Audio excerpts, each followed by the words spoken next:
But I mean, two questions. Like, I mean, you said 29 years here, so you've been here for the 29. 28, 29, going on 29. Going on 29. So you've seen that change here, but at the same time, even though you're Aussie, Brizzy, same as me, we haven't lived there, or you haven't lived there for that period of time. So yes, you've seen the growth, but you haven't been part of that growth as well. So it'd be interesting to see the comparison of yourself if you had have lived that time there to what you are now, to what you know now, what you would compare the two cities as well.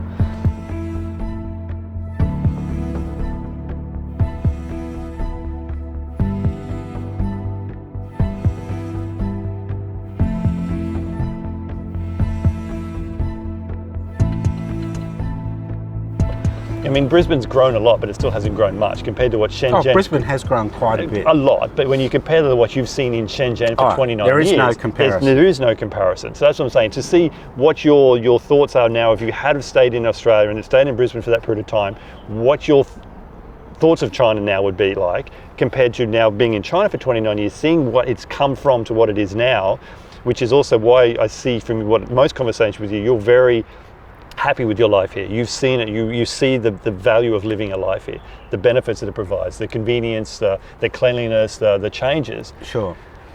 Most people don't see it for that. They still see it as China. They still see it as the Wild West. They still see it as dirty, disgusting, and all that sort of stuff. And that's not saying that's what it is, but that's what a lot of people tend to still see it as.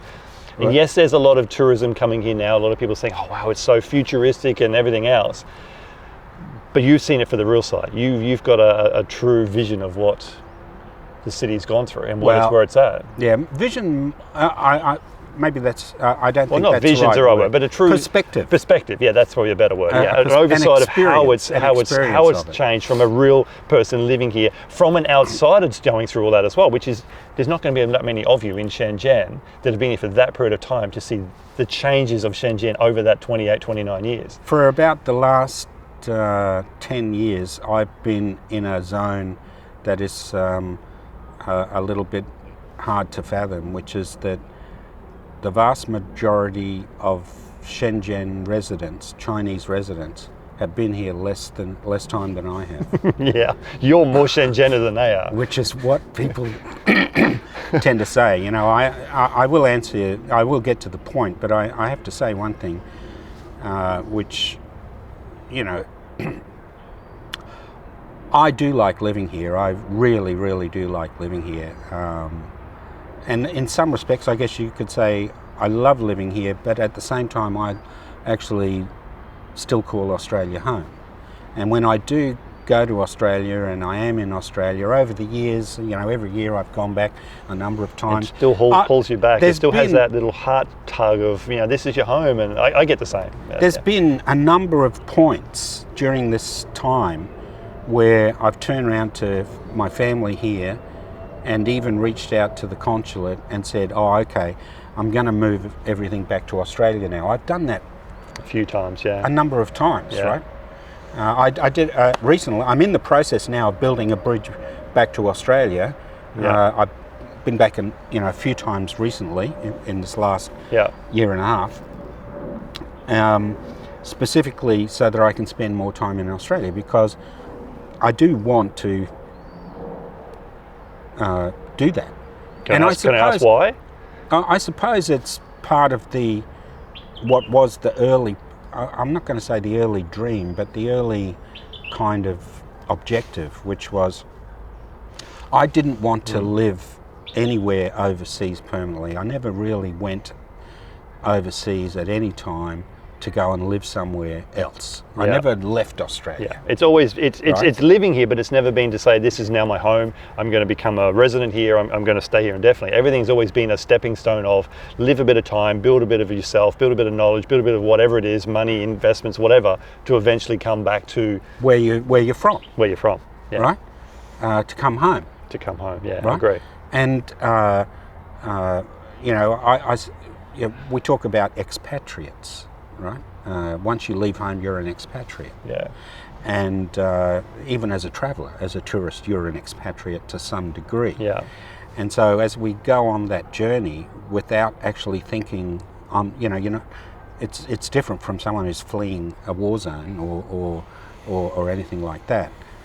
Or even looking for a grass is greener on the other side. I mean, I had a couple of young friends in years gone by that actually went to America to find their big success story. I suppose I came to China for a similar kind of thing, but I don't think they were leaving home either. No. And No. but what you find is over time, without you realizing it, that you end up with two homes, right? Yeah. You end up with two places that are where you do feel at home, where you have a home, right? Which is why I wanted to talk to you today, because I'm going through this same thing. I'm feeling we're looking at maybe in 1 to 2 years moving back to Australia, and I go, for me that's going home, but being my wife is Chinese, this is her home. So eventually she's going to probably end up having the same sort of feelings later on too, going, well, okay, I love Australia, I love living here and it's great, but it's not my home.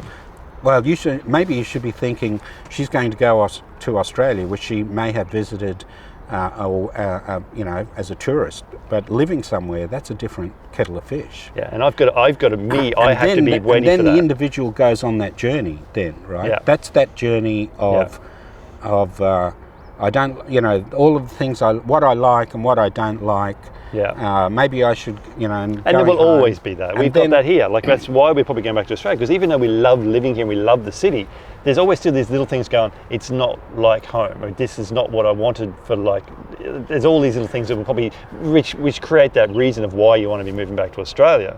But I think we've discussed previously too, you've got the plan, and I think we'll probably do the same is, yes, Australia will be a home. Yes, we'll stay there for a period of time and we'll try and really let her really understand the country.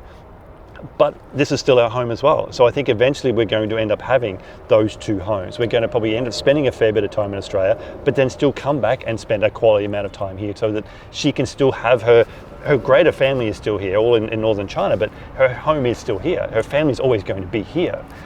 So it's hard for her to just give all that up and say Australia is now her home. So there's always those sorts of things I think that'll come into it. And I'm actually looking forward to that journey. I'm actually looking forward to some of the conversations, some of the things we find out and we discover along that journey. So it gives us a lot more to live for, I think so. But yeah.